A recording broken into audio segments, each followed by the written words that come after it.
the roll number.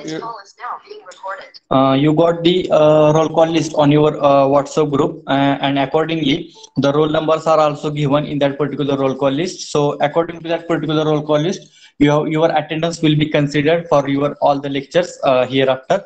So, while giving the attendance, you have to enter your roll number in the chat box. Along with roll number, you also enter your name also, because by mistake, if your roll numbers are not coming with us, through that particular name, we can mark your attendance. Okay, so that points we will discuss at the end of the lecture. But whatever the roll call list is sent, maybe 90 to 95% that roll call list is totally finalized, and that roll number will be considered for your further attendance. Okay, so now in the last lecture, we have started with the chapter number 1, that is simple stresses and the strengths, the topic number 1.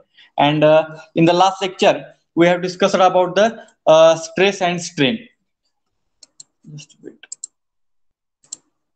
Okay, so in the last lecture, we have discussed about the some of the basic things or some of the important definitions related to the stress value. Okay, so in the last lecture, we have discussed about the basic definition of the stress. Just wait.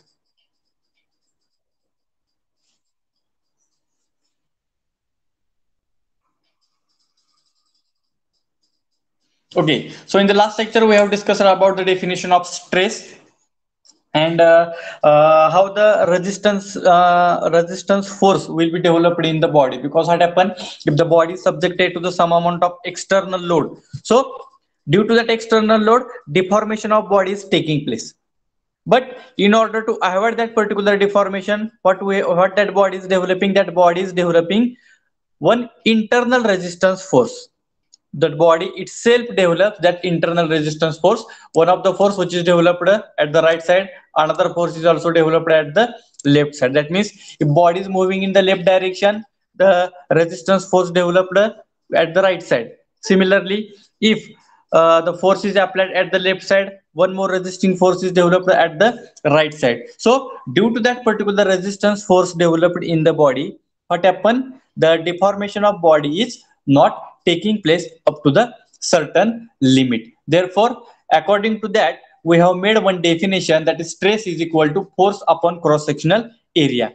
But which force we have to consider? That is applied force, or we can consider it as a resistance force. So applied force means whatever the external force applied on the body, that force will be considered as a applied force, or it will be considered as a external force. And resistance force means that body itself develops that particular resistance force. And in the last lecture, we have discussed that how that resistance force is equal to external force, which is equal to applied force on that particular body. And accordingly, we have made the definition, stress is equal to force upon area. Sometimes the force can be indicated by the capital F, sometimes the force can be indicated by the capital P. So any formula we can use, that is sigma is equal to F upon A, or sometimes we can use sigma is equal to P upon A. But basically in our further calculation in all of the chapters, we are using this particular formula, that is sigma is equal to P upon A, that we have discussed in the last lecture. Then after the stress definition, we have discussed about the sub points or the types of stresses. In that, the first one is a tensile stress, which is also called as a normal and the direct stresses. The normal and direct stresses are always perpendicular to the cross-sectional area, that we have discussed in the last lecture. That is tensile means equal and opposite.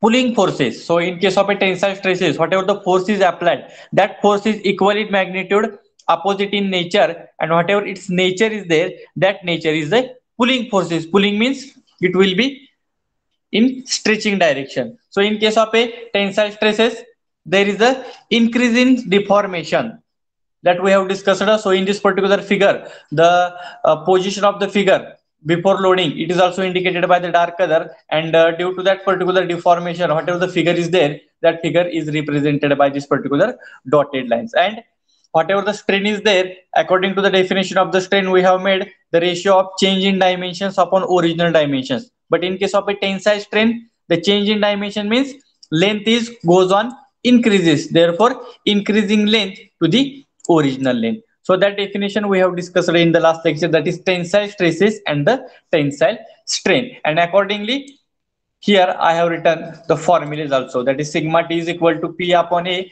and epsilon T, that is tensile strain, is equal to delta L upon L, and both are considered it as a positive. Therefore, because there is a increase in parameters. In case of a tensile, the stress is increases. In case of a tensile, the length is also increases. Therefore, it will be considered as a positive. Then compressive, exactly opposite. The body is subject to the equal and opposite pushing forces. In the last, we have discussed about the pulling forces, but here the body is subjected to the pushing forces, equal in magnitude, opposite in nature, and whatever the force is there, it will be considered as a pushing force. That means, according to the direction in the figure, here we can see here, that is the body is subjected to the pushing forces. So due to that pushing, what happen? Whatever the stress is developed, the corresponding stress is developed, that stress is called as a compressive stress. But due to that particular external force P, what happen? There is a decrease in length, which is indicated by this particular dotted lines. So due to that pushing forces, what happen? The length of that particular body is goes on decreasing. And according to that, we have made the definition of the compressive strain. That is, original definition of the strain is a change in dimensions upon original dimensions. But now in this particular current condition, change in dimensions means what happen? The length is goes on decreasing. Therefore, the definition is made like that. The ratio of decrease in length to the original length is called as a compressive strain. And accordingly, for the compressive stress and compressive strain, we have written here the formulas. The two formulas are there. Sigma C means compressive stress is equal to force upon area, and epsilon c means there is a change in dimensions upon original dimensions, that is delta L upon L, and both the quantities are always considered as a negative, because compressive stress is very less as compared to the tensile. And in case of a dimension change, in case of a compressive, there is a decrease in dimension, or we can say there is a decrease in length. Okay, and this compressive stress, it is also called as a normal and the direct stresses which are perpendicular to the cross sectional area. Okay, so this is the definition of the tensile and the compressive stresses. Then we have discussed about the lateral and the linear. So simple definitions I have explained to you. That is what is meant by the linear strain and what is meant by the lateral strain. The linear strain means the strain induced in the direction of force. Whatever the strain is induced in the direction of force, that strain is called as a linear strain. But if the strain is induced perpendicular to the direction of force, that strain is called as a lateral strain. So what happened in the figure number 1 here? Whatever the figure is there, in that the force is applied in the horizontal direction. Okay, the force is applied in the horizontal direction means we can say that the force is applied in the x direction. So if the force is applied in x direction, the strain developed in that direction only, or the strain developed in the x direction, will be considered as a linear strain. But what happens, as the force is applied in the horizontal direction, due to this force, some amount of deformation or some amount of strain is also taking place in vertical direction. Some amount of force is also taking place in vertical direction, and the force developed perpendicular to the direction of force, sorry, strain developed perpendicular to the direction of force, that strain will be considered as a lateral strain. Means the strain in the direction of force will be the linear, strain perpendicular to the direction of force will be considered as a lateral strain. Similarly, same concept is represented here by the second figure, in which one rectangle is there. Its original length will be considered as a L. Okay, it is subjected to the P amount of force in the both directions. So due to this P amount of force, the deformation is taking place. If you go through this particular deformation, there is an increasing length.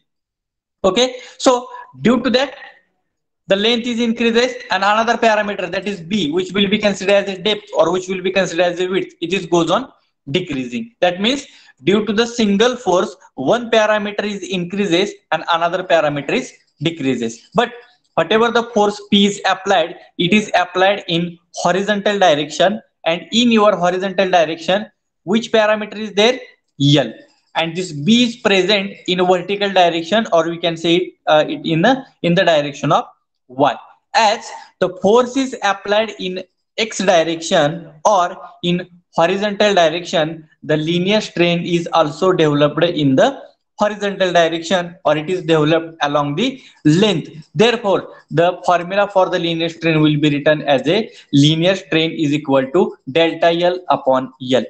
But at the same time, there is a development of lateral strain in another direction. So for the lateral strain is equal to minus delta B upon B. Why minus is there? Because the B is decreases from B to delta B. Means there is a decrease in dimension, and this particular lateral strain will be developed in vertical direction because there is no any force applied in vertical direction. Force is applied only in the x direction. Therefore, that strain will be considered as a linear and vertical strain will be considered as a lateral. So in the second figure, both formulas are also given. Linear strain is equal to delta L upon L, which is developed in the horizontal direction, and lateral strain is equal to minus delta B upon B, which is developed in the vertical direction. So that linear lateral concept also we have discussed.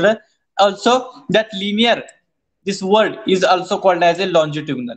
So linear strain is equal to longitudinal strain, and by using the both linear strain and lateral strain, we are defining one constant parameter. That constant parameter is called as a Poisson's ratio. So the simple definition is in front of you. Poisson's ratio is equal to lateral strain upon longitudinal strain, or same formula can be written, that is Poisson's ratio is indicated by mu. Therefore, mu is equal to lateral strain upon longitudinal strain, and that longitudinal strain is also called as a linear strain. So this particular formula is very important to solve the further numericals based on this particular type. Sometimes the Poisson's ratio is given as a constant parameter in the statement, that is, take mu is equal to 0.3, mu is equal to 0.25, or sometimes mu is equal to 0.28. So like that, direct value is given, and that same value we are using as it is for the our further calculation. But sometimes the Poisson's ratio is not given in the statement. So in order to calculate that Poisson's ratio, initially we have to calculate the lateral strain, we have to calculate linear or longitudinal strain, and by using these two calculations, we have to go for the calculation of the Poisson's ratio. Therefore, this particular concept along with the formula is very important to solve the numericals. Then we have discussed about the shear stress. So for the explanation of the shear stress, here I have represented the figures. So tensile, if you go through this particular tensile in which the direction of force is perpendicular to this cross-sectional area. Similarly, in the second figure, the compressive is there where the direction of force is perpendicular to the cross-sectional area. But in case of a shear, the direction of force is not perpendicular to the cross-sectional area, it is parallel to the cross-sectional area. Therefore, we can say that the shear force is always parallel to the cross-sectional area. If shear force is parallel to the cross-sectional area, then the stress induced due to the shear force is also parallel to the cross-sectional area, and it is indicated by the figure number 1. Here you can see in the figure number 1, which is represented by the green color, normal stresses perpendicular to the cross-sectional area represented in the figure, and here the shear stresses are parallel to the cross-sectional area. So this is the basic difference between the normal stresses and the shear stresses, which we have discussed in the last lecture. And for your better understanding, here one application is in front of you, that is two plates are there, one is yellow, another is blue. Two plates are joined together by using the rivet at this particular center point. Okay, and one force, F amount of force is applied on the yellow plate, another F amount of force is applied on the blue plate, but both are not axial to the each other. In case of a tensile and in case of a compressive, whatever the forces are there, In both direction forces, they are coaxial to the each other. You can see here, in case of a tensile, both are coaxial. In case of a compressive, both are coaxial. But in case of a shear force, these are not coaxial to the each other. They are tangential to the each other. Therefore, whatever the definition of the shear stress is there, the simple definition is there: when body subjected to two equal and opposite tangential forces. Two equal and opposite means equal in magnitude. On yellow plate also 50 kilonewton force is applied. On blue plate also 50 kilonewton force is applied. That means equal in magnitude. Opposite in nature. Opposite in nature means one is moving to the left side, another is moving to the right side. That means opposite in nature. But both are tangential to the each other. That means they are not coaxial to the each other. You can see the axis of top plate and axis of bottom plate, they are not coaxial to the each other. And if any body is subjected to the such type of tangential forces, the corresponding stress developed in that will be considered as a shear stress. Will be considered as a shear stress. So this is a simple example, that is two plates are joined by the rivets, and the it is subjected to the two tangential forces and how the stress will be developed. So up to this we have discussed in the last lecture, that is shear stress is parallel to the cross sectional area. Then we are going to discuss about the next point, that is the shear strain. So what is mean by the shear strain? So in the last lecture, we have compared the things related to the normal stresses and the shear stresses. Now, in the first figure, whatever the figure is there, in this particular figure, this figure represents the figure for the normal strain. So, if you see here, this dotted lines, whatever this particular dotted lines are there here, and at this particular bottom side, this dotted line represents the increasing dimension. So whatever this particular force is there, this force is perpendicular to this particular cross sectional area. I am telling about the normal strain. So whatever the F amount of force is applied, this F amount of force is perpendicular to this particular cross sectional area, and the corresponding strain will be developed, will be considered as a normal strain. That means in case of a normal strain concept also, the applied force is perpendicular to the cross sectional area. But if I will go in the second figure, in this particular second figure, if you go through it, how the definition of the shear strain will be made in this particular figure.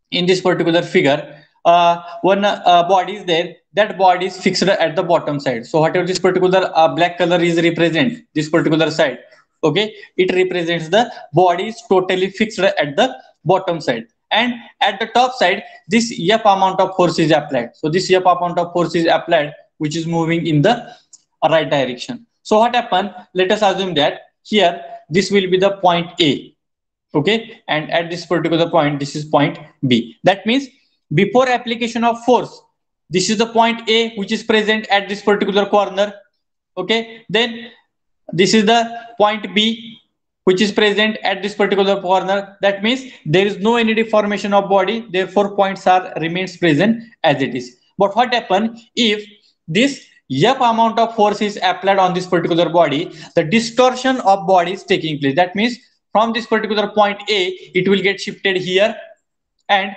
from this particular point B, this material will get shifted here. That means from A, it becomes A dash, and here from B, it becomes B dash.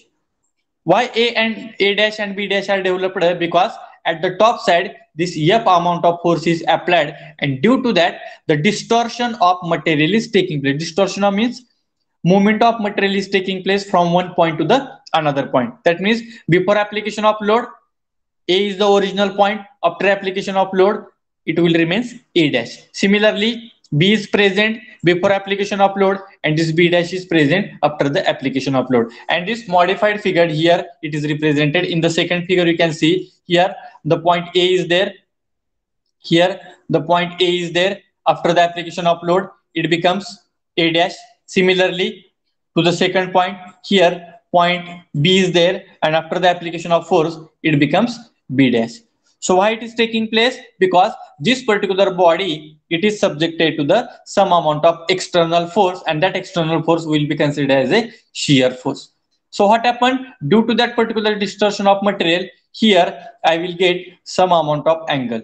So at the left side also some amount of angle is there. Here also some amount of angle is there. That means here I can say that this will be considered as a theta, and this will be also considered as a theta. So this much amount of distortion is taking place, and if I have to calculate the value of shear strain, so if I have to calculate the value of shear strain, so simply I will write the definition of the shear strain, that is shear strain is equal to, that shear strain will be indicated by the theta. So shear strain is equal to, the simple definition is there, transverse distance. So whatever the change in distance is taking place, for example here from A to A dash, and here from B it becomes B dash. Therefore transverse distance here A dash upon original length will be considered as a AD. Similarly, at another side, B dash is equal to original length will be considered as a BC.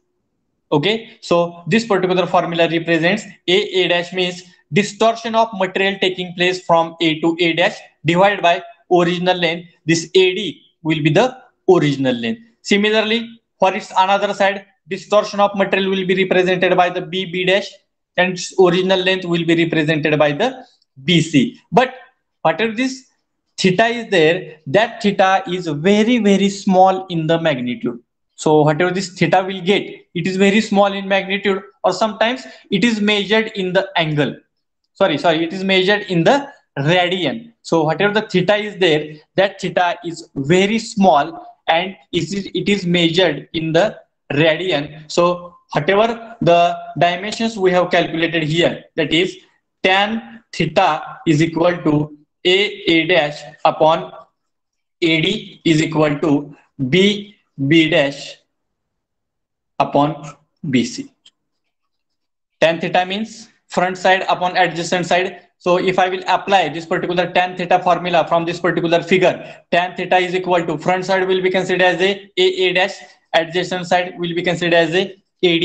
Similarly, at another side, the front side will be considered as a B dash, adjacent side will be considered as a BC. Means it represents the distortion of material to the original length. But as this particular theta is very small in the magnitude, therefore as it is measured in the angle, the finally whatever the theta is there, that theta I will write in the form of only a dash divided by AD is equal to B dash divided by BC. So as this particular theta value is very small in nature, or if it is measured in the radian, whatever this tan term is there, that tan term becomes negligible, and finally I will get the theta value, that theta is equal to A dash upon AD divided by B dash upon BC. So for our calculation, either we can consider this side also A dash upon AD, or sometimes we can consider it as a B dash upon BC. That means simply we are making the definition of the shear strain is that when body subjected to the shear force, the corresponding stress developed is called as a shear stress. At the same time, the corresponding strain developed, that strain is also called as a shear strain. That means in the previous slide, whatever the example I have given, that is two plates are there, and that two plates are joined together by using the rivet. So if this particular two plates are subjected to the tangential forces, due to the tangential forces, or I can say that due to that particular shear force, whatever the corresponding stress developed in that particular plates, that stress is called as a shear stress.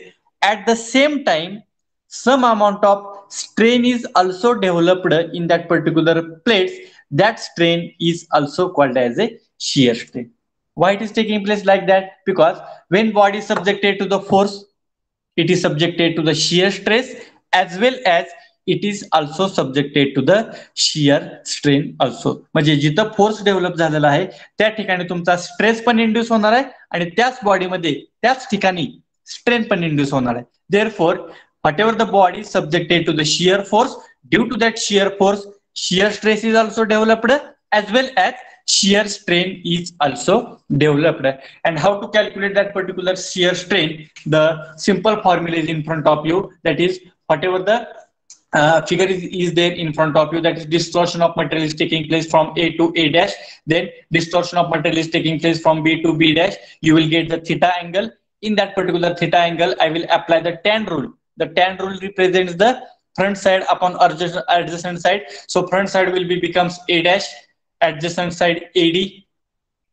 Similarly, for the another point, front side becomes B dash, BB dash, adjacent side will becomes BC. But this theta is very small. It is measured in the radian. Therefore, we are neglecting this particular tan term, and after that, we'll get this particular theta value. That theta is equal to A dash upon AD or B dash upon BD. So, and according to this particular figure, finally, the shear strain is equal to that A dash represents the delta x and this vertical distance is represented by the x. So if you go through this particular figure, this x A to A dash is represented by the x.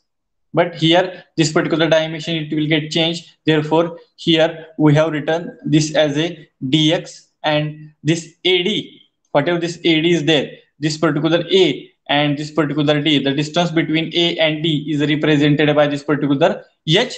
Therefore, here in the shear strain formula, here we have written the EH. That means shear strain is equal to transverse distance or distortion in length to the original length. And in addition to that, if you go through this particular first figure, the normal strain is perpendicular to the cross-sectional area, and here the shear strain is parallel to the cross-sectional area. का असं? तर तुमचा shear force जर त्या cross sectional areola parallel असेल तर त्या shear फोर्समुळे induce झालेला शियर स्ट्रेस पण त्या क्रॉस सेक्शनल एरियाला पॅरललच असणार आहे आणि त्या शियर फोर्समुळे इंड्यूस झालेला शियर स्ट्रेन हा पण कसा असणार आहे तर पॅरलल असणार आहे. So this is the basic difference between the normal strain and the shear strain, and how the distortion of material is taking place from one point to the another point, and how that particular distortion distance we have to use for our further calculation. So this is about the shear strain. Then here in this particular figure, if you go through it, from this particular figure you can easily understood that. So here one animation is there. In the first figure, it represents the normal stress, that is how the force is perpendicular to the cross sectional area. You can see here in the first figure, this green color represents the direction of force. At the bottom side here, it represents the area. In case of a normal concept, the direction of force is perpendicular to the cross-sectional area. But in case of a second figure, this force is applied in the horizontal direction. The area is same. Whatever the area is represented in the figure number 1, same area is represented in the figure number 2. But the direction is changed. In the first figure, direction of force is perpendicular to the cross-sectional area. In the second figure, the direction of force is parallel to the cross-sectional area. And due to this, how the deformation of material is taking place. If the force is applied in vertical direction, you can see here how the deformation of material is taking place. If the force is applied in horizontal direction, how the deformation of material is taking place. Through this particular animation, we can observe this particular figures, the basic difference between the normal stresses and the shear stresses. So I hope that animation is visible to you all. Whether this animation is visible, please reply anyone. Yes, sir. Yes, sir. Yes.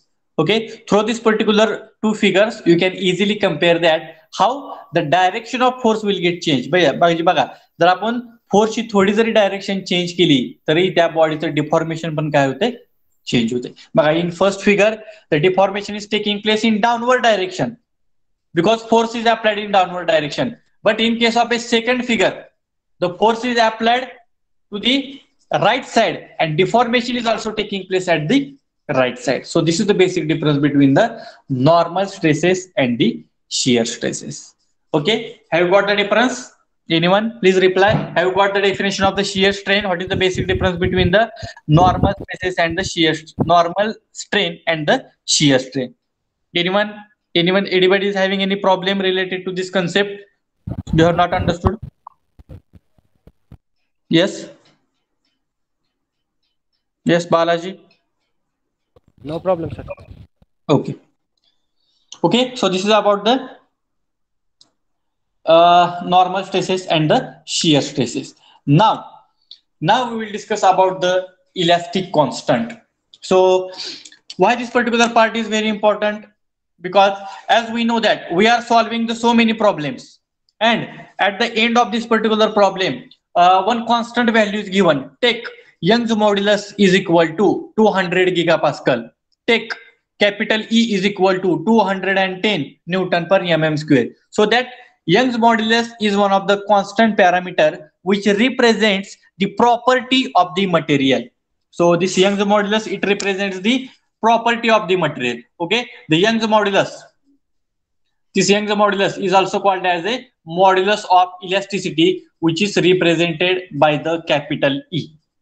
Young's modulus is also called as a modulus of elasticity, which is represented by the capital E. And now we have to understood the definition of the Young's modulus. So for that purpose, here one figure is represented in front of you. So whatever the figure is there, that is one curve is there. This particular curve represents some of the part of stress strain diagram. So in the vertical axis, the stress is represented. Okay, in the horizontal axis, the strain is represented. Okay, and here one word is written, that is Hooke's law. What is the statement of the Hooke's law? Simple statement is there: within elastic limit, the stress is directly proportional to the strain. So here in this particular figure, if you go through the figure, here one point is there, that is point A. Okay, and at the bottom side one more point is there, that is point O. That means your increasing load is start from the point O, and that load is increases up to the point A. And according to the statement of the Hooke's law, the stress is directly proportional to the strain. So this OA distance is perfectly straight. So from this particular point O to the point A, your curve or stress strain diagram is perfectly straight, means it obeys the Hooke's law. And as per our statement of the Hooke's law, the stress is directly proportional to the strain. That means at this particular point A, whatever the stress is developed, by the same amount of strain is developed in this particular body. म्हणजे ह्या point ए पर्यंत जेवढा stress develop होत आहे तेवढाच strain त्या बॉडीमध्ये काय होतोय, डेव्हलप होतोय. Means it obeys the Hooke's law. Stress is directly proportional to the strain. If I will take the another point, for example, from this point here I have drawn, here the stress is calculated. Simultaneously at the bottom side I can calculate the strain. At this point also again the stress is directly proportional to the strain. If I will take the another point, here also the stress is directly proportional to the strain. At the bottom side, if I will take one more point, at this point also the stress is directly proportional to the strain. That means up to the elastic limit, it obeys the Hooke's law. Stress is directly proportional to the strain, and by using that particular Hooke's law I have to define the formula for the Young's modulus. Okay, how I have to define this particular formula? Here you can see, that is the stress is directly proportional to the strain. I have written as it is. The stress is represented by the sigma, strain is represented by the epsilon. In the second step, what I have done, sigma is equal to capital E into epsilon. That means whatever this directly proportional sign is there, that directly proportional sign is replaced in the form of one constant parameter which is called as a capital E. That is, stress is directly proportional to the strain, and after that the next step is equal to sigma is equal to capital E into epsilon. That means whatever this directly proportional sign is there, that directly proportional sign is replaced by the capital E. And by using that particular capital E in this particular figure, what I have done, I have to write the formula in the form of capital E. Therefore, capital E I will keep as it is. Here, epsilon is present at the right side. If I will take this particular epsilon to the left side, it becomes capital E is equal to stress upon strain. This is capital E. That means Young's modulus is equal to stress upon strain. But which type of stress and which type of strain, this understanding is very, very important. If body is subjected to the axial force only, please understand, if the body is subjected to the axial force only, and due to that axial force, if linear stress is developed in that body and linear strain is developed in that particular body, then and then only I can use this particular E for the further calculation. जर एखाद्या बॉडीमध्ये जर shear force apply झाला असेल तर त्या shear फोर्सच्या स्टेटमेंटमध्ये आपण हा कॅपिटल ई कॅल्क्युलेशन साठी वापरू शकत नाही. If body is subjected to the external force and due to that external force, if linear stress is developed and linear strain is developed, then and then only I can use capital E for the further calculation. And in this particular formula of the capital E, this sigma represents the linear stress and this epsilon represents the linear strain. That means I can make the definition of Young's modulus is equal to linear stress upon linear strain. There are totally three elastic constants. One is capital E, called as a Young's modulus. Another is capital G, which is called as a modulus of rigidity. And third one is a capital K, which is called as a bulk modulus. All the three elastic constants are having the same definition. That is, elastic constant is equal to stress upon strain. Elastic constant is equal to stress upon strain. But which type of stress and which type of strain, that understanding is very important in all the definitions. So now whatever the figure is in front of you, that figure is related to the Young's modulus or the modulus of elasticity. And in case of a Young's modulus, whatever E we are defining, this E is equal to linear stress upon linear strain, or I can say that sigma is equal to sigma upon capital E. That means Young's modulus is equal to linear stress upon linear strain. Stress upon strain he definition सगळ्याच elastic कॉन्स्टंटला applicable आहे, पण कुठल्या प्रकारचा stress आणि कुठल्या प्रकारचा strain, that understanding we have to go for. Therefore, in case of Young's modulus, whatever the formula we have defined by using the Hooke's law, so in that what we have done, stress is directly proportional to the strain, that is sigma is directly proportional to the epsilon, but that particular directly proportional sign is replaced by capital E. Therefore, you will get the step sigma is equal to capital E into epsilon, and by rearranging the terms, I have written the formula capital E is equal to sigma upon E, which represents the linear stress upon linear strain. So this is the first definition, that is Young's modulus or modulus of elasticity. Sometimes in the statement of the problem, you will give the E is equal to 200 giganewton per meter square. Sometimes E is equal to 200 Newton per mm square. Like that value is given. Sometimes E is equal to 200 gigapascal. So like that, constant values are given at the end of the statement. Take E is equal to this. Take E is equal to this. Take mu is equal to 0.28, like that. So this Young's modulus of elasticity, it represents the properties of material. If that body is made by the steel, so E of steel will be given. E of steel is equal to something. If that body is made by the copper, then E of copper is equal to something. If that body is made by the aluminum, then E of aluminum is equal to something. Like that, constant values are given in the statement, and that values we have to take as it is for the further calculation. But we have to go for the conversion. Sometimes E is given in gigapascal, we have to convert in Newton per mm square. Sometimes E is given in megapascal, we have to convert in Newton per mm square. Sometimes E is given in giganewton per meter square. Again, we have to convert that into the Newton per mm square, and then only we have to go for the further calculation. तुम्ही जर कन्वर्टच केलं नाही आणि आहेची जर value ती use केली तर तुमचं फायनल आन्सर 100% चुकणार आहे. Therefore, convert all the elastic constants in Newton per mm square. Okay, so this is about the first elastic constant. Then second elastic constant is the shear modulus. So what is meant by the shear modulus, or that shear modulus is also called as a modulus of rigidity, which is indicated by G or C. Shear modulus is also indicated by G, or sometimes it is also indicated by the capital C. It is also indicated by the capital C. Then how we will make the definition of the shear modulus? Shear means, the name itself suggests, the shear modulus concept is correlated with the concept of shear force.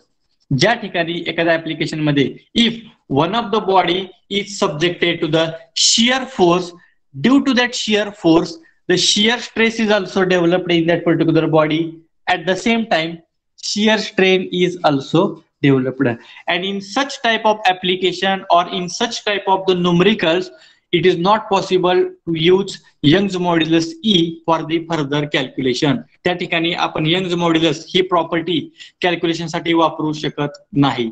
तर शियरच्या concept मध्ये we have to use only capital G or capital C. Therefore, the simple definition is there. Here I can write the shear modulus is represented by capital G is equal to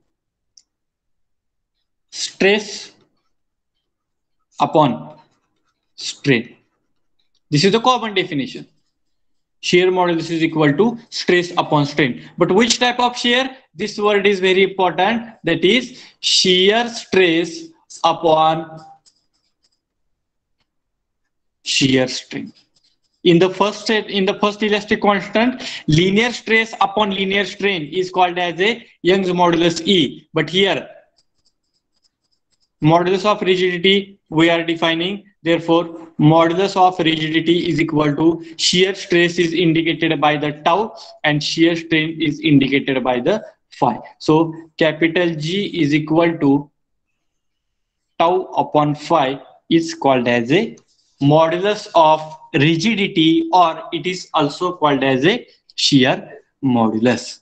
Means this particular constant parameter we have to use in torsion formula.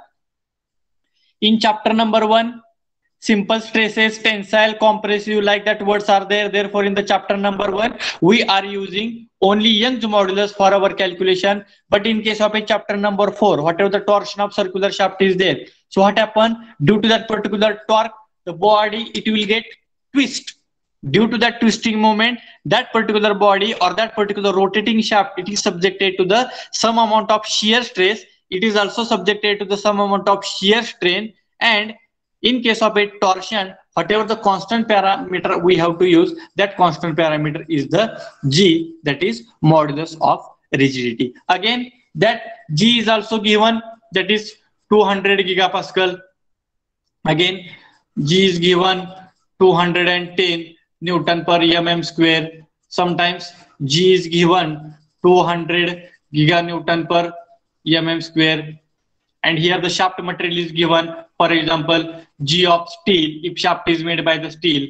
Then G of aluminum if shaft is made by the aluminum. Then G of copper if it is made by the copper. So like that, all the constant parameters is mentioned in the statement of the problem, and we have to take that particular G as it is for our further calculation. But we have to go for the conversion. If G is given in Newton per mm square, need not require to go for the conversion. If it is given in gigapascal, if it is given in megapascal, if it is given in giganewton per meter square, that time we have to convert it in Newton per mm square, and then only I can use this for our further calculation. Therefore, one more time, I will define the definition. Shear modulus or modulus of rigidity is equal to stress upon strain. This is the common definition. But which stress?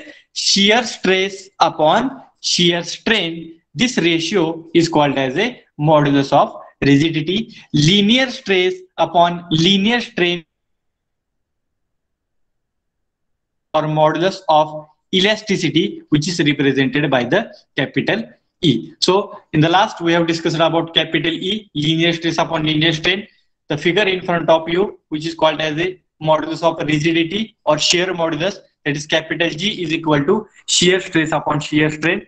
And now in the next we'll discuss about the bulk modulus, which is called as a capital K. So bulk modulus, it is represented by the capital K.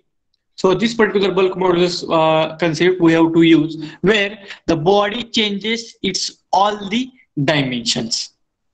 So what happened? So whatever the figure is in front of you, that figure is having the 3 dimensions.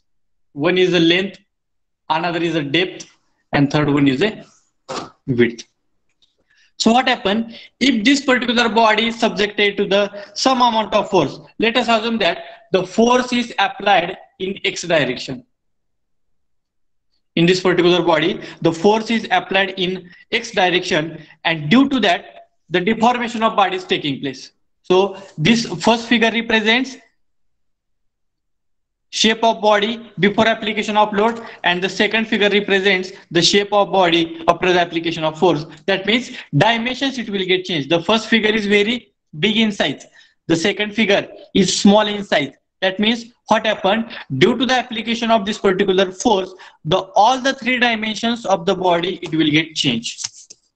All the 3 dimensions it will get changed. That means maybe length is increases, depth is decreases, and width is also going to decreases. If 3 dimensions are simultaneously changed, means we can say that there is a change in volume. Here length is also going to change. It may be increases or decreases. Width is also going to change. It may be increases or decreases. Depth is also going to change. It may be increases or decreases. But due to the single force, if all the 3 dimensions of the body it will get changed, means we can say that the volume of that particular body it will get changed. And if the volume of that particular body will get changed, for that change in volume, we have to use this particular constant parameter, that is bulk modulus. So simple definition is there for the bulk modulus. Once again, initially, I will define the definition of volumetric stress. What is meant by the volumetric stress? Volumetric stress is equal to force upon area. That means whatever the F amount of force is applied on that particular body, it represents the force. Whatever the cross-sectional area is there, this is called as the cross-sectional area, and by using this particular F upon A, I can calculate the volumetric stress. Similarly, volumetric strain. What is meant by the volumetric strain? Volumetric strain is equal to change in volume upon original volume. Strain ची definition आपल्या सगळ्याला माहित आहे. Change in dimension upon original dimension. But here, in this particular concept, due to the application of force, the volume of the body it will get changed. Therefore, the strain definition I have to write in the form of volumetric strain. That is, volumetric strain is equal to change in volume upon original volume. Original volume will be considered as a L into B into T. L into B into T. This is the original volume. But after application of force, your length becomes delta L, your width becomes delta B, your depth becomes delta D. That means change in volume is equal to delta L into delta B into delta D, and original volume is L into B into D. By using this particular change in parameters, here I have written the definition of volumetric strain is equal to change in volume upon original volume. So change in volume is represented by delta V, original volume is represented by V or V0. Means we are having the definition of volumetric stress, we are having the definition of volumetric strain. As per our requirement, the definition of the elastic constant is equal to stress upon strain. But here, in case of a bulk modulus, as the volume of that particular body, it will get changed. Therefore, here the bulk modulus will be defined as bulk modulus is equal to stress upon strain. This is common definition. But volumetric stress upon volumetric strain, this ratio is called as a bulk modulus K. That means is equal to minus. Why here it is minus? Because some of the dimensions it will get decreases, or sometimes there is a decrease in volume. Therefore, here intentionally they have taken the negative sign. Therefore, the bulk modulus is defined as the ratio of volumetric stress upon volumetric strain is called as a bulk modulus K. These are the three elastic constants we have defined. Once again, I am repeating the basic and simple definition of all the elastic constant, that is elastic constant is equal to stress upon strain. If I have to calculate the deformation, linear deformation, if I have to calculate, that is delta L. If I have to calculate the delta L, at that time I have to use capital E for the further calculation, because delta L represents the linear deformation of the body. Linear deformation means it is correlated with the linear stress and linear strain. Therefore, I have to use the capital E. Then capital G, again the same definition, stress upon strain. But G is correlated with the shear concept. Therefore, whatever the G is defined, that capital G is equal to shear stress upon shear strain. That means if I have to calculate the theta, theta represents the twisting moment.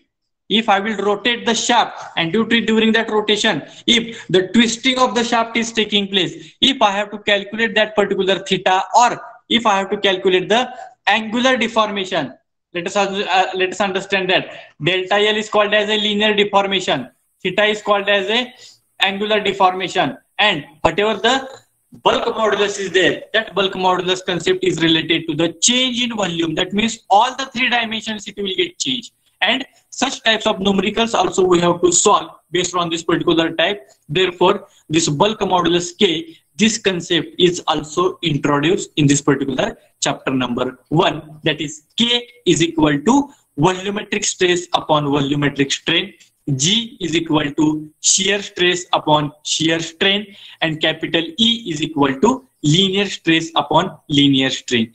E is used to find out the linear deformation, that is delta L. G is used to find out angular deformation, that is theta, and K is used to find out either volumetric stress or either volumetric strain, or sometimes we have to calculate the delta V, that is change in volume. So this is about all the three elastic constants. Have understood? Anybody is having any problem related to the definitions of all the elastic constants? Have you got all the definitions? Yes, sir. Yes, sir. Yes, sir. Please keep in mind one constant definition. एकच definition तुम्हाला लक्षात ठेवायचे. कुठली? Elastic constant is equal to stress upon strain. मग त्याच्यामध्ये तुम्हाला ई ला विचारलं तर लगेच रिमाइंड झालं पाहिजे. E is equal to linear stress upon linear strain. If they are interested to ask for G, capital G is equal to shear stress upon shear strain. And if they are interested related to the K, K is equal to volumetric stress upon volumetric strain. Okay, so this is about the constant parameters. And if you have to write down the formulas for the E, G and K, so here I will write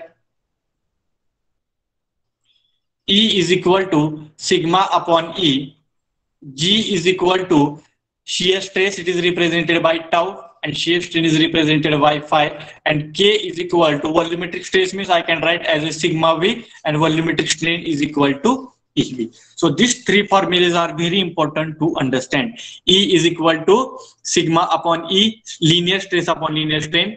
G is equal to shear stress upon shear strain, that is tau upon phi, and K is equal to volumetric stress upon volumetric strain, that means sigma V upon EV. So these are the definitions of the all three elastic constants.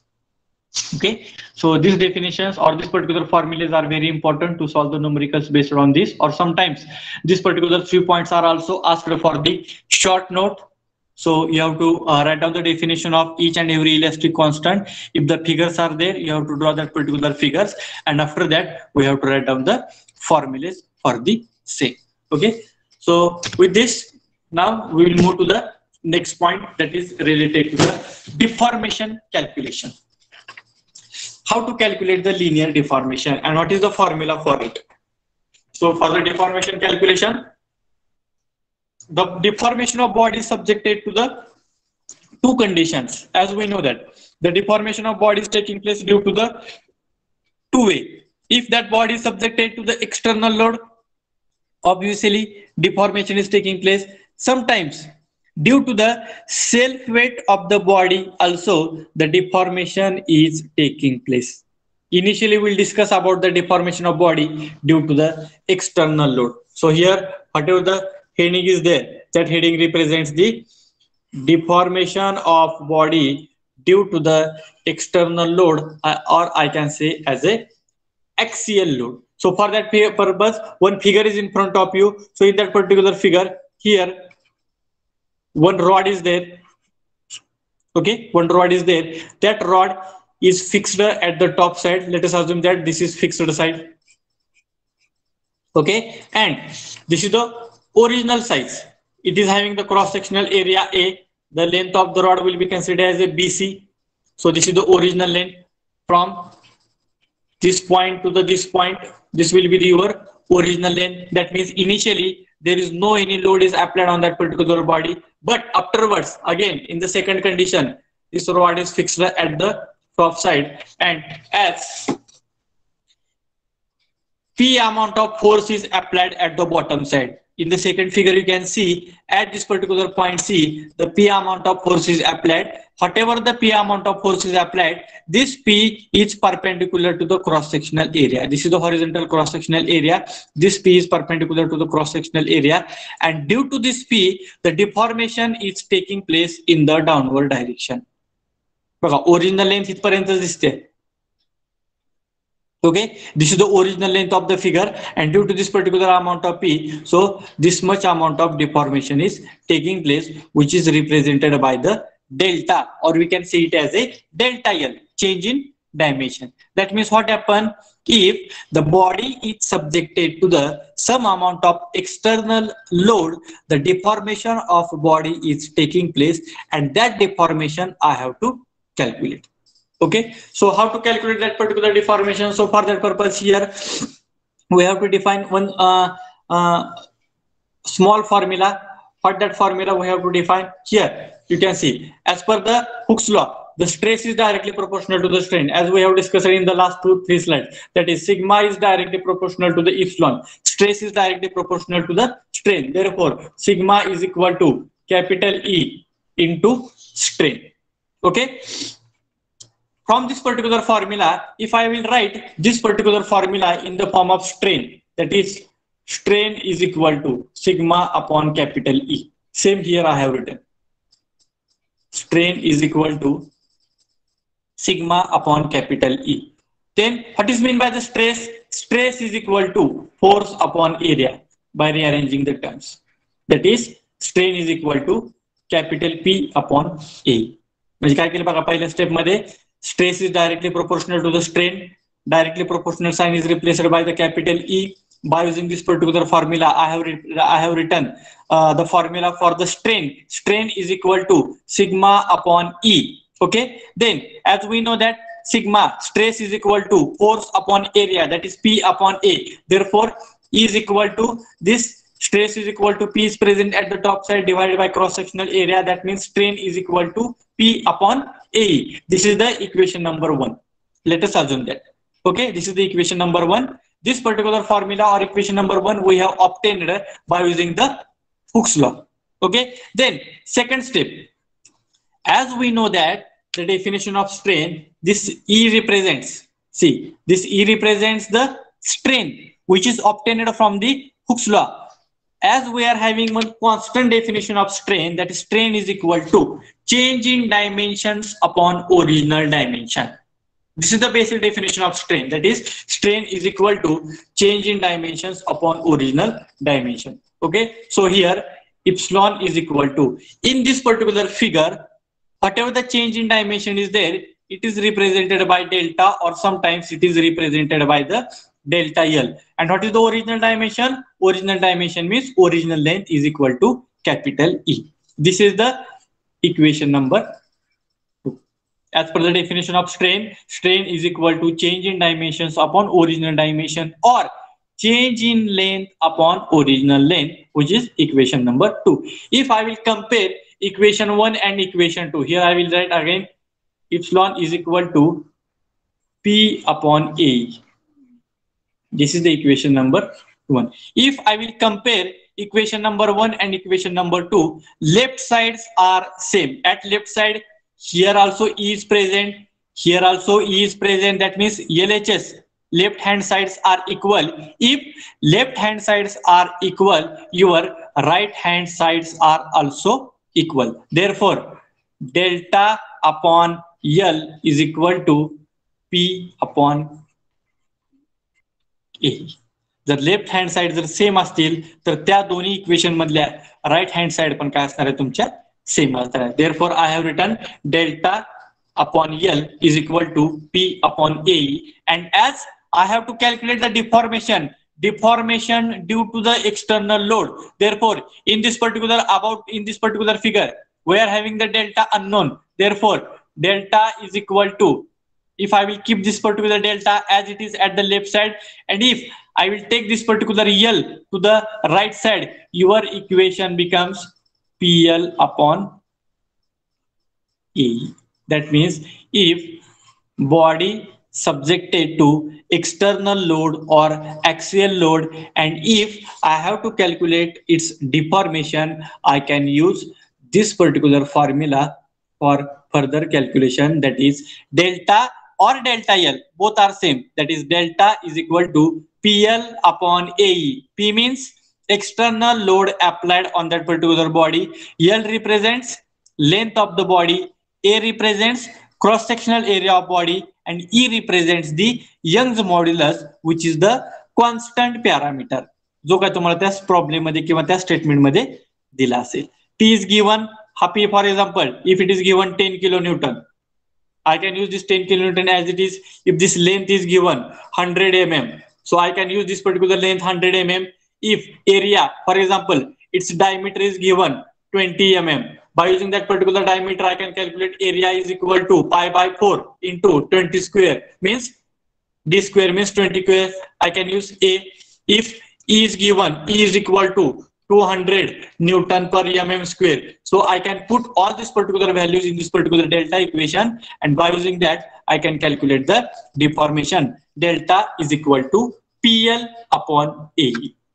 So this formula is applicable only for those conditions where body is subjected to the external load. If there is no any external load on the body, it is not possible to use this particular formula, that is delta is equal to PL upon AE. If body is subjected to the external load P, then and then only I can use formula delta L is equal to PL upon AE. So this is the formula for the deformation of body when it is subjected to the external load. Getting? All of you are getting how the deformation formula is defined? So condition number 1, we have used Hooke's law. By using the Hooke's law, we have defined one formula for the strain. Then as per the definition of strain, we have defined or we have calculated epsilon, and by comparing equation number 1 and equation number 2, as their left hand sides are equal, their right hand sides are also become equal, and by using that we have defined the formula, that is delta is equal to PL upon AE. So this is about the deformation formula when body is subjected to the external load. Understood? Anybody is having any problem to understood this particular formula?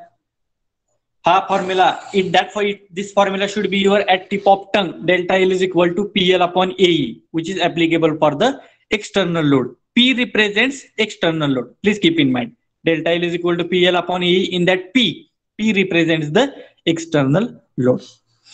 Understood? Anybody? Any problem? No, sir.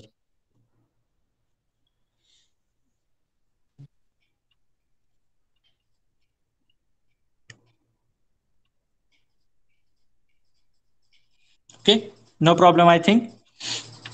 Now, this is the number 1 or case number 1, deformation of body due to the external load. Now, case number 2, deformation of body due to the self weight. Please compare this first figure. In the first figure, external load P is applied at the bottom side. You can see here.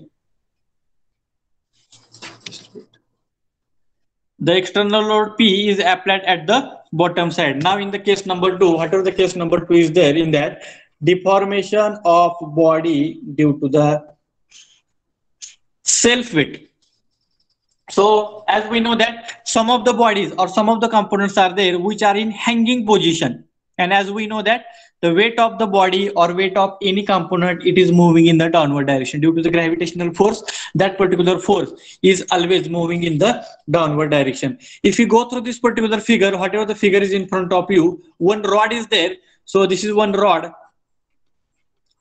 Oh, okay. So this rod is fixed at the top side. At the top side, it is totally fixed. At the bottom side, it is totally free. Its length will be considered as a capital L.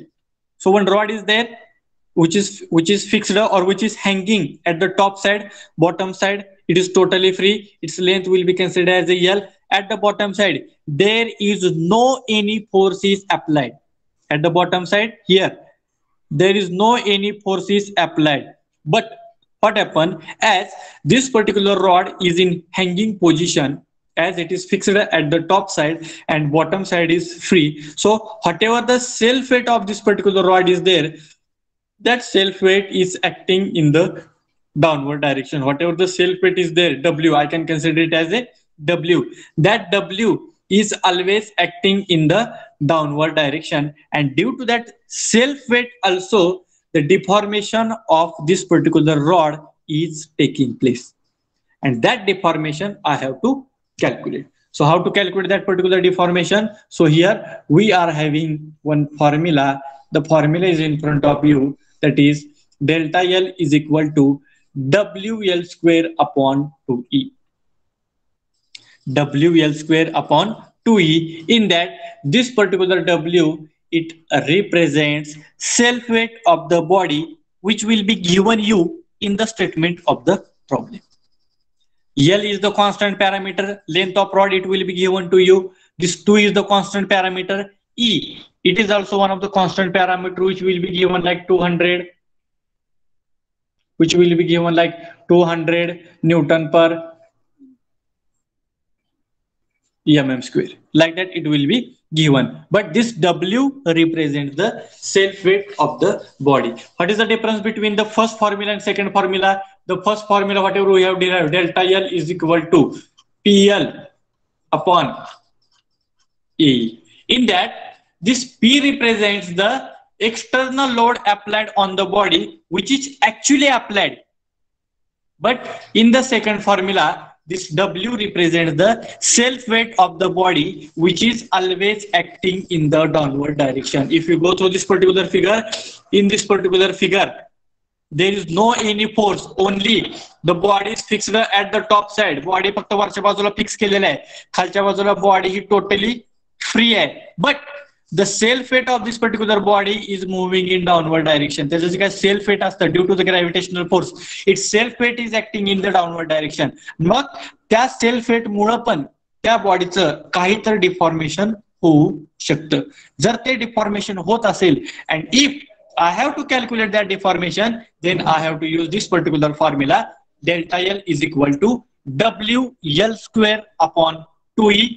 If body subjected to the external load and the external load मुळे झालेले deformation जर मला find out करायचं असेल, तर त्या ठिकाणी I have to use the formula delta L is equal to PL upon A. P is called as a external load and W is called as a self weight of the body. So these two formulas should be at your tip of tongue. Delta L is equal to PL upon AE and delta L is equal to WL square upon 2E.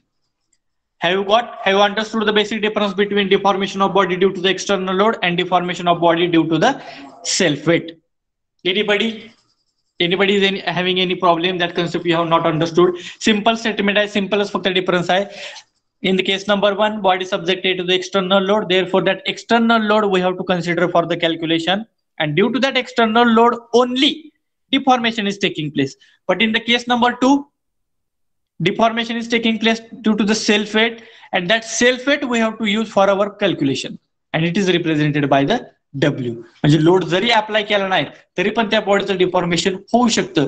जर अशा condition मध्ये जर आपल्याला deformation काढायचं असेल तर त्या ठिकाणी आपण हा फॉर्म्युला त्या ठिकाणी यूज करू शकतो. आणि लोड अप्लाय केल्यामुळे ऑब्व्हियसली आपल्याला माहिती आहे, जर एखाद्या बॉडी लोड अप्लाय केला असेल तर त्या बॉडीचं डिफॉर्मेशन हे झालंच पाहिजे. आणि जर ते होत असेल तर ते कसं काढायचं, तर case number 1 PL upon AE. आणि जरी लोड नसेल आणि तरी पण डिफॉर्मेशन होत असेल म्हणजे आपण सांगू शकतो की that particular problem is comes in the case number 2, that is due to the self weight. Then we have to use this particular formula WL square upon 2E. Understood? समजलंय सगळ्यांना? Yes, sir. Yes, sir. Okay. So this is the deformation of body due to the self weight. So I hope you are having your own notebook which is prepared for our subjects. So please take these two points in your notebook. That is, two important formulas are there. Deformation of body due to the external load, or in bracket we can say it as the axial load. That is delta L is equal to PL upon AE. Please take this particular formula in your notebook. It is used for our further calculation. Then second condition, case number 2, that is deformation of body due to the self weight. Self weight is represented by W. Therefore, delta L is equal to WL square upon 2E, where W is equal to self weight. And in the case number 1, delta L is equal to PL upon AE, where P is equal to external load applied. Okay, so this is the deformation of body due to the self weight. Now we will discuss. Yes, group 4. Yes, we will send all these particular PPTs. We will send all the important notes, whatever we are discussing in the lecture, that important notes, that important formulas, that I will send you, no problem. But it is also your responsibility to prepare your notes. So please take some of the important things, some of the definitions, some of the formulas, some of the concepts in your notebook. So during your study, you can understood very easily. So notes we will provide, don't worry about the notes, but as your responsibility to take some of the notes, so you can take or you can note down in your notebook. Now we will discuss about the stress strain diagram for the ductile material. So stress strain diagram for the ductile material. So initially here I will draw the figure, the stress strain diagram for the ductile material, and whatever the material we have considered, that material we are considering it as a mild steel. So initially I will draw the figure first, stress strain diagram for the ductile material.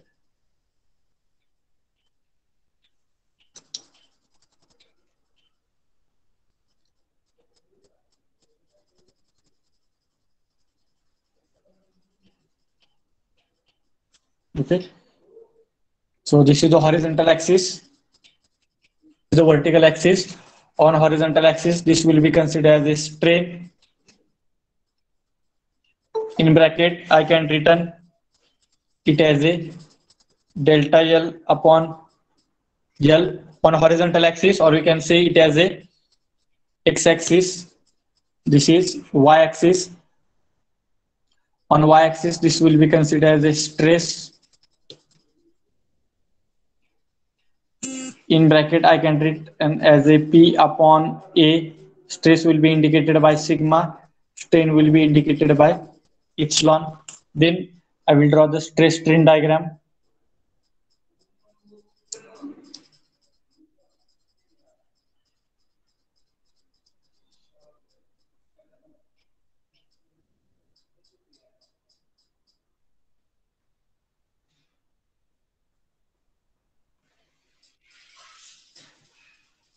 Just wait.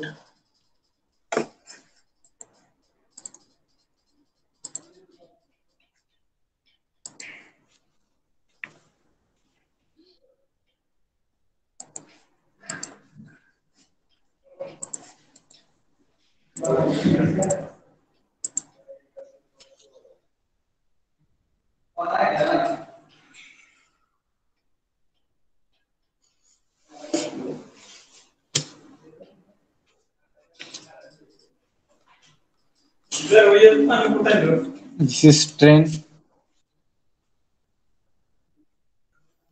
This is stress. Just wait.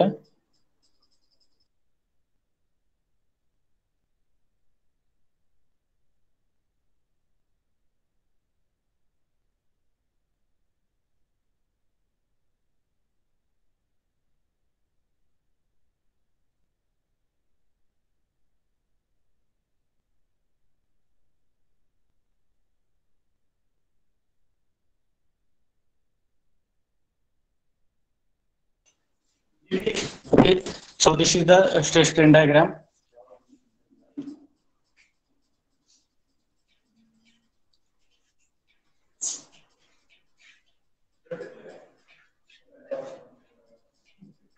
Okay. Okay. Now this is a stress strain diagram. So the first important point is I will consider as a point A. This is point A. Then this is point B. Then this is point C. This is point D. This is point E, and this is point F. So these are the important points. Whatever points I have drawn, this is for the ductile material. This bottom point will be considered as a O. Okay. Then this will be point A, B, C, D, E, and this will be the point F. So this is stress sigma. This is strain x-axis, y-axis. So I will write the meaning of each and every point. So OA is equal to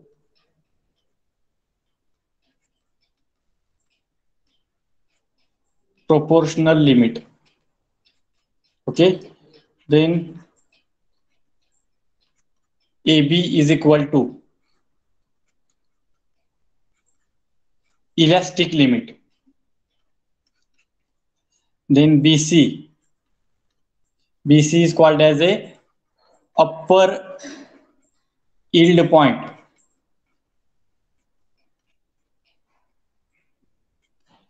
Then CD is called as a lower yield point. Then DE is called as a ultimate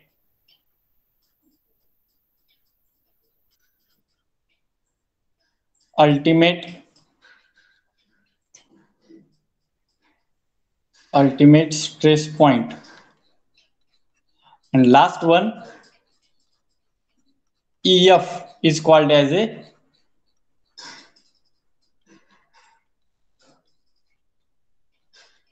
breaking point. So these are the important points. So whether that screen is properly visible to all, whatever I am writing, whether it is visible. Yes. Yes, sir. Okay. Okay. Yes, sir. Okay. Yes. Okay. Okay. So this is the diagram I have drawn. This is the stress strain diagram for the ductile material. Whatever the material we have considered, this is the mild steel.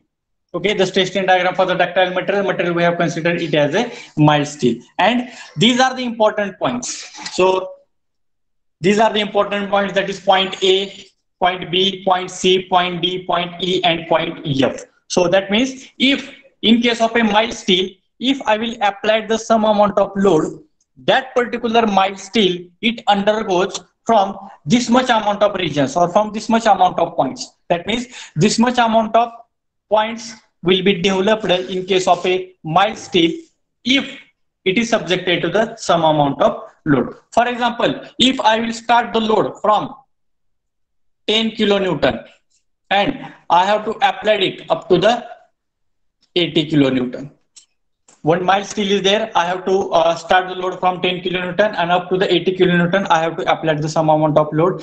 At that time I will get the this much amount of point. So we will discuss each and every point in the detail. Now first point is called as A, which is developed, and this OA distance from this particular corner point up to the A, this point or this particular portion is called as a proportional limit. So in portion OA, the stress strain diagram is perfectly straight. बघा, in portion OA, आता इथं थोडीफार straight दिसत नाही due to this particular pen, but let us assume that in the portion OA, the stress strain diagram is perfectly straight, means it obeys the Hooke's law. So for example,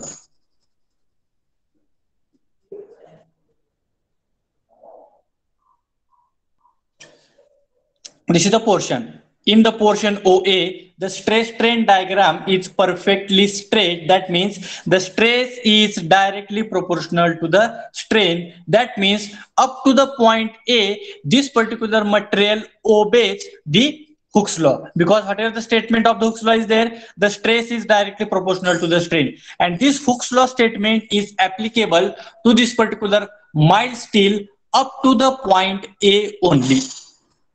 That means in the portion OA, the stress strain diagram is perfectly straight. That is, it obeys the Hooke's law. Okay. For example, at this particular point, let us assume that some amount of load is applied. We have started from 10 kilonewton, and for this, we have applied the 15 kilonewton load. Again, the load is continuously increases. Then you will get the one more point B. That is, point B is presented, and this portion AB is called as a elastic limit, or this particular portion AB is called as a elastic behavior. Means what happened in this particular portion AB, your material behaves in elastic manner. You know the property of elasticity. If the force is applied on the body, deformation is taking place. If the force is removed, that body regain to its original position. And this particular elasticity concept is applicable up to the point B only. At point A also, elasticity property is applicable. In between portion AB, whatever the number of points are there, for that point also elasticity or that elastic limit property is applicable.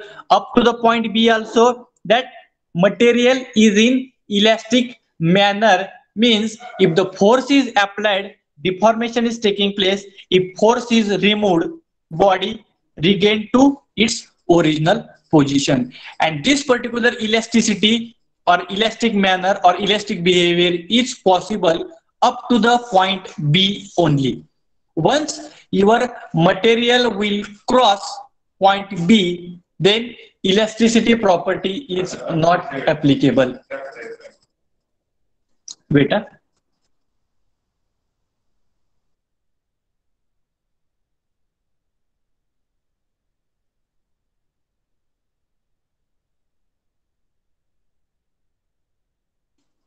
Okay, so whatever the elastic limit is there, that elastic limit is possible up to the point B only. The point A and B are very close to each other. Therefore, that elastic limit is possible up to the point A.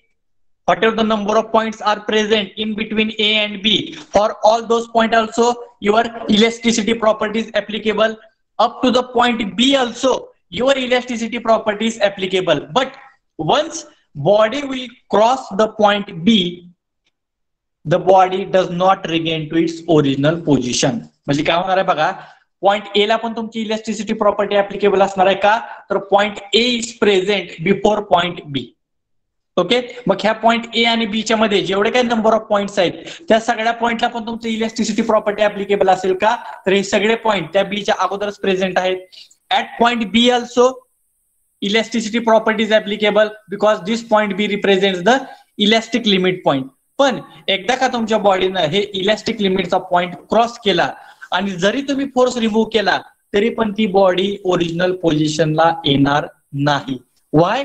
Because your material crosses the elastic limit point. Therefore, up to the elastic limit, the body regain to its original position, but once the body will cross the limit, elastic limit, body does not regain to its original position. That means what this particular two portion represents, in the portion OA, the stress strain diagram is perfectly straight. That means your mild steel obeys the Hooke's law, that is, stress is directly proportional to the strain. Then in the portion AB, your material behaves in elastic manner. Elastic manner means elasticity properties applicable in the portion AB or up to the point B, where if force is removed, body regain to its original position. So this is applicable up to the point B. Then next portion is comes under the construction, that is portion BC. So what happened in the portion BC? In the portion BC, there is a increase in stress and strain simultaneously. बघा हा graph कसा झालाय, थोडाफार असा वर गेलाय. In the portion BC, there is a increase in stress and strain, and the corresponding stress developed at point C is called as a yield stress, and corresponding strain developed at this particular point C is called as a yield strain, and this point C is called as a, or this particular portion BC, it is called as a upper yield point. So what happened in case of a portion BC? Suddenly there is a increase in stress and strain. Why stress and strain are increases? Because suddenly load is increases. What happened in portion BC? Suddenly there is an increase in stress and strain. Why? Because the applied force is also suddenly increases, and whatever the corresponding stress is developed at point C, that stress is called as a yield stress. Strain developed at point C is called as a yield strain. And in case of a ductile material, the upper yield point will be considered as a maximum stress point. In case of a ductile material, this upper yield point will be considered as a maximum stress point. तुम्ही म्हणता sir point ई आणि point सी ह्या दोन्ही मध्ये फरक आहे. Point सी हा point ई च्या खालच्या बाजूला आहे आणि पॉइंट ई ला जर तुम्ही बघितलं तर मॅक्सिमम स्ट्रेस दाखवते. Then why this E is not a maximum stress point, that we will discuss after finishing this particular point D. But now just understand that the point C will be considered as a maximum stress point, which is also called as a upper yield point. In the portion BC, there is an increase in stress, there is an increase in strain. The corresponding stress developed at point C will be the yield stress. Corresponding strain developed at point C is called as a yield strain, and this point C will be considered as a maximum stress point in case of a ductile material. Okay, up to this you just understood. Then in portion CD, suddenly there is a drop of stress. Suddenly the stress is decreases and somewhat the strain is increases. बघा portion BC मध्ये stress आणि strain दोन्ही पण increase झाले होते, but in portion CD the stress is decreases and strain is increases. So why it is happening like that? Let us assume that at point A we have applied 50 kilonewton load. At point B your load is up to the 20 kilonewton.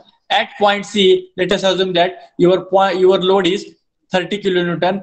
At point D let us assume that your load is 50 kilonewton. So for this particular 50 kilonewton load, the stress is decreases and strain is increases, and your actual deformation of the body will be start from this particular point B. You know, at point B also some amount of deformation is taking place. At point C also some amount of deformation is taking place, but that deformations are not visible to us. 15 किलोन्यूटनला पण point A ला पण काहीतरी deformation होणार आहे, पण ते deformation आपल्याला visible नाहीये. At point B again some amount of deformation is taking place, but it is not visible to us. At point C again some amount of deformation is taking place, but it is not visible to it is not visible to us. But at point C, if I will release the load, body does not regain to its original position. At point C ला तुमचं material आलेलं आहे आणि त्या ठिकाणी जरी तुम्ही load release केला तरी पण त्या पॉइंटला तुमची बॉडी ओरिजिनल पोझिशनला येणार नाही. Why? Because your material already crosses the point B. Point B काय सांगतोय आपला तर इलॅस्टिक लिमिट सांगतोय. इलॅस्टिसिटी प्रॉपर्टी कुठपर्यंत ऍप्लिकेबल आहे? पॉइंट बी पर्यंतच ऍप्लिकेबल आहे. पण your point C is taking place here, therefore जरी तुम्ही तो फोर्स रिमूव्ह केला तरी पण ती बॉडी तुमची ओरिजिनल पोझिशनला येणार नाही. So therefore after point C there is a decrease in stress and increase in strain, and from this particular point D we can see some amount of deformation. ह्या point D ला तुम्हाला त्या रॉडचं mild स्टीलचं काही तर deformation दिसायला काय होते सुरुवात होते. That means actual deformation can be visible from this particular point D, and therefore this particular point is called as a lower yield point, where or from which the actual deformation is visible. Then next portion is portion DE. What that portion DE represents? Again, there is a increase in stress as well as there is a increase in strain. In portion DE बघा suddenly graph काय झालाय? Increase झालाय. Means there is a increase in stress, increase in strain, but they are not proportional to each other. जसं portion OA मध्ये stress पण वाढत होता, strain पण वाढत होता, but in portion OA stress and strain are directly proportional to each other. But in portion DE stress increases, strain increases, but they are not proportional to the each other. Means in portion DE the cross sectional area is goes on decreasing, length is goes on increasing. म्हणजे काय होतं बघा 50 वरून जर तुमचा हा rod E ला 70 kilometre load तुम्ही apply केला तर तो 50 कडून 70 कडे जाताना त्या माइल्ड स्टीलचं काय होणार आहे? The cross sectional area is goes on decreasing, length is goes on increasing, and there is a nick formation taking place. बघा आता राईट साइडला एक तुम्हाला फिगर दिसतंय. Neck formation means in the figure number 1 load is applied but at the center point there is no any deformation is visible, but in the figure number 2 at the center point there is a nick formation. Nick formation म्हणजे तुम्हाला माहिती आहे कसं असते? It is like that. So whatever the center portion is there, in that particular center portion what happen? The cross sectional area is goes on decreasing and length of the rod is goes on increasing. But जर cross sectional area जर decrease होत चालला, length जर increase होत चालली तर तुमच्या centre पॉइंटला एक निक फॉर्मेशन होते, and that nick formation can be visible in the portion D and E. Getting? The nick formation is visible in the portion D and E. Means in case of a DE portion there is an increase in stress, there is an increase in strain, but they are not proportional to each other. This is the point number 1. Second point is that what is that? In this particular portion DE there is a decrease in cross sectional area. Why? Because load is continuously increases. As the cross sectional area is decreases, the length of rod is increases, and at the same time there is a nick formation taking place in that particular rod, and whatever the corresponding stress is developed at point E, that stress is called as a ultimate stress, but it is not considered as a maximum. Zari point E हा C पेक्षा टॉपला दिसत असेल तरी पण ह्या point E चा आपण point E ला maximum stress आहे असं म्हणू शकत नाही. We have to consider this point C as a maximum stress point. Why? Because at point E there is a nick formation taking place. म्हणजे ह्या ठिकाणी तुमच्या रॉडचं ऑलरेडी डिफॉर्मेशन झालेलं आहे, त्यामुळं जरी हा पॉइंट मॅक्सिममला दिसत असेल तरी पण त्या पॉइंटला आपण मॅक्सिमम स्ट्रेस म्हणू शकत नाही. Why? Because nick formation is taking place at point E, but at point C there is no any nick formation. Portion BC मध्ये पण स्ट्रेस अँड स्ट्रेन इन्क्रीज झालेला आहे, पण त्याच्यामध्ये कुठल्याच प्रकारचं डिफॉर्मेशन आपल्याला दिसत नाही. पण तोच पोर्शन बीसी जर आपण ह्या डी आणि ई शी कम्पेअर केला तर डीई मध्ये पण स्ट्रेस आणि स्ट्रेन इन्क्रीज होतोय, पण ते एकमेकाला प्रोपोर्शनल पण नाहीत.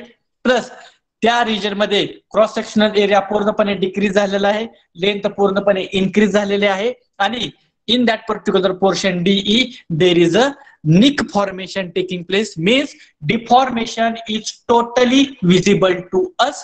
Therefore whatever the stress is developed at point E, it will not be considered as a maximum stress point. So whatever the stress is developed at point E is called as a ultimate stress point, and stress developed at point C is called as a yield stress, or it is also called as a yield strain, which will be considered as a maximum stress point. So how the nick formation will be taking place? Here it is represented by this particular figure. And then the last portion will be considered as a EF. In that particular EF, as the load is increases from 70 to 80 kilonewton, 80 is the maximum limit. आपण ह्या mild स्टीलवर 80 kilo newton इथपर्यंतच load apply करू शकतोय असं अजून करा. So in portion E and F the cross sectional area continuously decreases. बघा, this is the condition number 1. एक कंडिशन असेल की क्रॉस सेक्शनल एरिया एकदम लहान झालेला असेल. It is like that. As the cross sectional area is continuously decreases, length is continuously increases, and at one point your material will get break into the 2 points, and that breaking point will be represented by this particular capital F. So what happened in the portion E and F? The cross sectional area is goes on decreasing, length is goes on increasing, and ultimately at one point your specimen will get break into the 2 different portions, and whatever the stress is induced at point F, that stress is called as a breaking stress or breaking load of that particular material. म्हणजे एक condition किंवा एक limit असं येणार आहे की ज्या ठिकाणी तुमचं मटेरियलचे 2 तुकडे होणार आहेत, म्हणजे तुमचा कंपोनंट काय झाला, ब्रेक झाला. मग त्या पॉइंटला आलेला स्ट्रेसला आपण काय म्हणतो, ब्रेकिंग स्ट्रेस म्हणतो, किंवा त्या लोडला जर तो कंपोनंट ब्रेक होत असेल तर त्या लोडला आपण काय म्हणतो, तर ब्रेकिंग लोड म्हणतो. So this is about the stress strain diagram for the ductile material. Once again I will repeat in short. So what happened, this is the stress strain diagram for the ductile material, which includes the 6 important points, that is A, B, C, D, E and F. So continuously load is increases. So in the portion OA, which is called as a proportional limit, in the portion OA what happened, the stress is directly proportional to the strain, means your mild steel obeys the Hooke's law. Then second portion is AB. In the portion AB, your material behaves in elastic manner. Elastic manner means up to the point B, if I will remove the force applied on the body regain to its original position. And this elasticity property is applicable up to the point B only. Then after that, the portion BC. In the portion BC, suddenly there is an increase in load, due to which suddenly there is an increase in stress as well as there is an increase in strain. So whatever the stress is developed at point C is called as a yield stress. Strain developed is called as a yield strain. And that yield stress will be considered as a maximum stress point in case of a ductile material, because at point C the deformation is not visible. Then in the portion CD, suddenly there is a decrease in stress but strain is increases. Zari stress decrease झाला असेल तरी तुमचं elongation continuously होत असतं, त्यामुळे आपण काय म्हणतो की the strain is increases but stress is decreases. And that point D is called as a lower yield point from which actual deformation is visible. J deformation तुम्हाला A ला दिसत नव्हतं, B ला दिसत नव्हतं, C ला दिसत नव्हतं, the deformation of body or rod is visible from point D. Then in the portion DE, again there is an increase in load. So due to the increase in load, again there is a increase in stress and increase in strain, but they are not proportional to each other. And in portion DE, the cross sectional area is continuously decreases, length is continuously increases, and there is a nick formation taking place in the material. Neck formation म्हणजे काय, एका ठराविक centre पॉइंटला तुमचं मटेरियलचा diameter काय होतो, कमी होत जातो, लेंथ इन्क्रीज होत जाते, and that nick formation, that nick is visible in the portion D and E, and whatever the stress is developed at point E, that stress is called as a ultimate stress, which will not be considered as a maximum stress point. Zari E हा C पेक्षा जास्त हाईटला दिसत असेल किंवा जास्त स्ट्रेसला दिसत असेल तरी पण तो आपण मॅक्सिमम स्ट्रेस पॉइंट कन्सिडर करू शकत नाही, because at point E the deformation of body is taking place और डिफॉर्मेशन इज टोटली विजिबल. म्हणजे तो डिफॉर्मेशन होऊन इन्क्रीज झालेला स्ट्रेस आहे, पण पॉइंट सी ला न डिफॉर्मेशन होता तो स्ट्रेस आपण काय म्हणतोय तर मॅक्सिमम स्ट्रेस म्हणतोय. Then in the portion E and F what happen, continuously again cross sectional area is goes on decreasing, again length is goes on increasing, and at one point there is a breaking of the material will get taking place, means your component will get break from the center point, and whatever the stress is induced at point F, that stress is called as a breaking stress, and whatever the load is developed at point F, that final load is called as a breaking load. So this is about the stress strain diagram for the ductile material, and whatever the material we have considered, that material will be considered as a mild steel. Again, just for your better understanding, again few figures are there in front of you. So what that particular figure represents, the figure number 1, if you go through the figure number 1, in that initially there is no load, the body as it is, there is no any deformation. In the second figure, I can say that some amount of load is increases, therefore some amount of length is increases. If we compare figure 1 and figure 2, the length of figure 2 is somewhat large as compared to the figure number 1. Then in the figure number 3, again there is a increasing deformation. That means up to the point, let us assume that this point 2 will be considered as a elastic limit point. म्हणजे point 2 पर्यंत जरी तुम्ही load remove केला तरी ही body परत त्याच्या original पोझिशनला जाऊ शकते. But figure number 3 means your CD portion, sorry, your BC portion, where the length is increases, in addition to that the stress is increases, strain is also increases. Then that point C and D is present in the figure number 3. Then figure number 4, at center you can see here there is a nick formation taking place. So nick formation taking place means the deformation is totally visible here, the cross sectional area is goes on decreasing, length is goes on increasing, and whatever the stress is developed at this particular nick point, this stress is called as a ultimate stress point, and your F point represent here, that is as the length is continuously increases, cross sectional area is continuously decreases, your material will get break into the two different portions. So like that your mild steel will be enters into the number of points, that is proportional limit, then elastic limit, then upper yield point, then lower yield point, then ultimate stress point, and last one is a your breaking point. So this particular curve is possible only for the ductile material. So this is about the ductile material. But if you go through the next stress strain diagram for the brittle material, the brittle material we are considering it as a glass. Whatever the brittle material we are considering, this will be considered it as a glass. If you go through the stress strain diagram for the brittle material, only 2 points are there. Here you can see. Let us assume that this is point A and next one is the point B. Only 2 points are there in the previous curve. Total 6 points are there. But in case of a brittle material, that is glass, only 2 points are there. That is the point A represents proportional limit.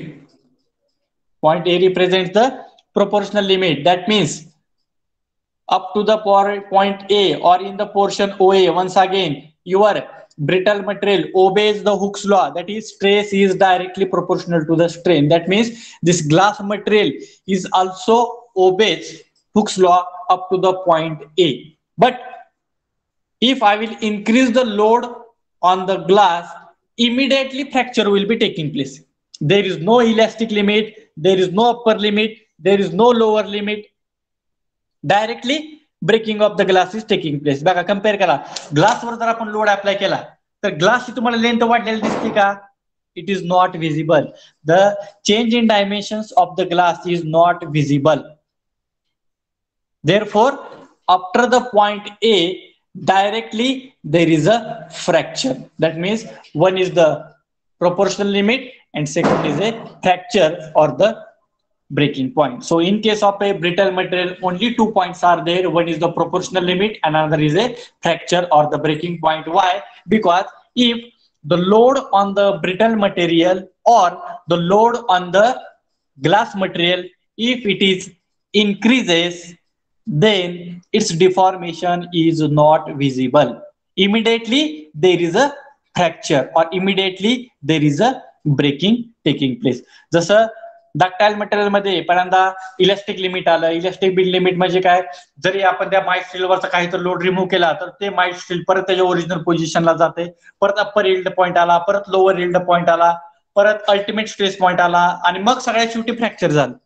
But in case of a glass material, after the proportional limit, directly breaking point will be there. Because in case of a glass, if I will remove the load applied on the glass, glass does not regain to its original position. फक्त दोनच point, एक म्हणजे proportional limit आणि ते proportional limit काय एकदा काय त्या ग्लासनं क्रॉस केलं की डायरेक्ट ते ग्लास काय होणार आहे? तुटणार. त्यामुळे असं तुम्ही कधीच बघितलं नसेल, एखाद्या ग्लासवर आपण लोड अप्लाय केलाय आणि तो आपल्या लोड मुळे त्या ग्लासचं काहीतरी इलॉंगेशन आपल्याला दिसतंय आणि जर मी त्या ग्लासवरचा लोड सोडला की ती ग्लास परत ओरिजिनल पोझिशनला येते. Like that situation should not be happened in case of A brittle material. So there are only 2 points. One is a proportional limit, and once your brittle material or glass, if it will cross the proportional limit, directly breaking will be taking place. So this is the basic difference between the stress strain diagram for the ductile material and the stress strain diagram for the brittle material. Have understood? Have you got the basic difference? In the previous figure, we have discussed about the stress strain diagram for the ductile material, in which we have discussed about the 6 important points. प्रत्येक पॉइंटचे importance काय आहे आणि तो point mild steel मध्ये कशामुळे indicate झाले आणि ते पॉइंट आपल्याला ब्रिटल मटेरियल मध्ये का दिसत नाही. तर आपण मटेरियलच असं ब्रिटल घेतलेलं आहे. जरी तुम्ही ग्लास वरून फेकली, खाली जमिनीवर आदळल्यानंतर त्याचं थोडं डिफॉर्मेशन आता झाले, त्याच्यानंतर थोडं झाले, त्याच्यानंतर थोडं झाले. Like that situation should not be there in case of a glass. एकदा का ग्लास तुम्ही वरून फेकली की डायरेक्टली त्याचे तुकडेच होणार आहेत. Means directly breaking will be there.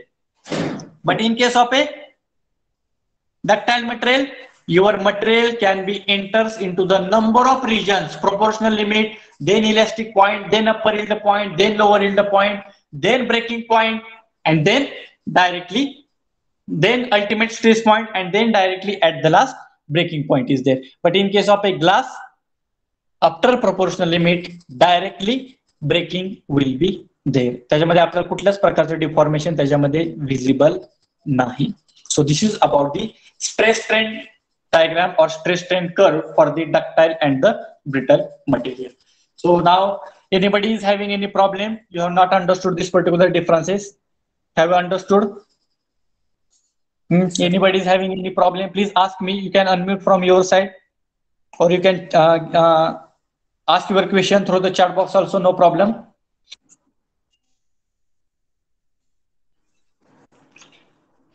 Everyone has understood. If you have no problem, so okay. So everybody is having reply, no problem. I think you have understood. So thank you. Okay. So with this, so whatever the explanation I have given just now for the ductile material, brittle material, so all this explanation, what is the use of portion AB, BC, CD, D, E, F. So the explanation of each and every portion is represented, or it is there in your notes. Once our 50% chapter is over, I will send that particular scanner notes on your WhatsApp group, so we can read it continuously and you can understood the things. Okay, so with this today we will stop here. So just for your attendance, I request all the students, please type your roll number as well as name. For example, roll number. Yes, one has written. Yes, B29 Arun Gundeti. Like that, you have to type. I request all the students, please type your roll number along with your name also. Your roll number and name should be in only one message only. Don't send it separately.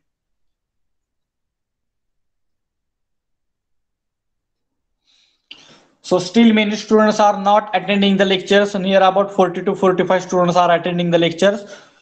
So I request all those who are attending, please inform to your friends. Lectures are started, chapters are started. Ask them to join the lectures because this attendance will be considered during your final submission marks, during your final test. So please inform to your friends, those who are not attending these lectures, ask them to attend the lectures. Actual syllabus is started. Okay.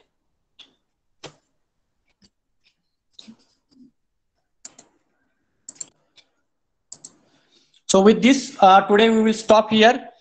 In the next lecture, again 2-3 theoretical points are there that we will take in the next lecture. So today actually lecture is for the applied thermodynamics is there, but due to some emergency, I have taken this particular lecture. Tomorrow, in the middle session, there may be the ATD lectures. If the ATD lectures will not be there, again my lecture will be conducted. Okay. So with this, today we will stop here. So thank you very much for attending the lectures. Thank you.